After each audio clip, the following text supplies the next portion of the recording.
Likewise, defendant Sangha knew what she was doing was harming defendants and also Mr. Perry. She took advantage of Mr. Perry by selling large amounts of ketamine to Mr. Perry over a 2-week period in October of 2023.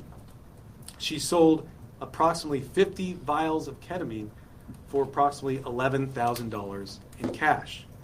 She worked with a broker, defendant Eric Fleming, and also the live-in assistant, defendant Iwamasa, to distribute this ketamine.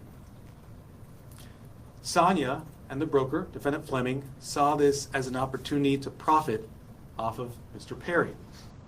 In a text message, the broker wrote, quote, "I wouldn't do it if there wasn't a chance of me making some money for doing this."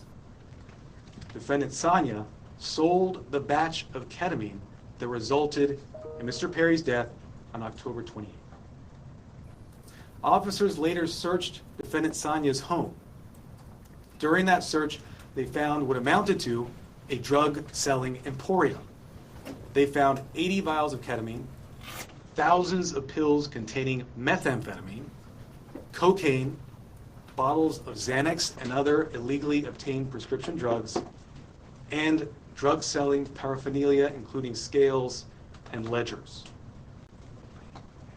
As I mentioned, the defendants in this case knew what they were doing was wrong. When they referred to the ketamine, they used coded language. They referred to it using terms such as, quote, Dr. Pepper, or quote, bots, or quote, cans. Also, defendants Placentia and Chavez, as medical doctors, knew full well this was not the proper way to administer ketamine, and they even talked about that in their exchanges. And defendant Sangha also knew that she was doing something that caused great risk to Mr. Perry. In fact, during this investigation, we learned that several years before, in 2019, defendant Sangha had sold ketamine to another customer.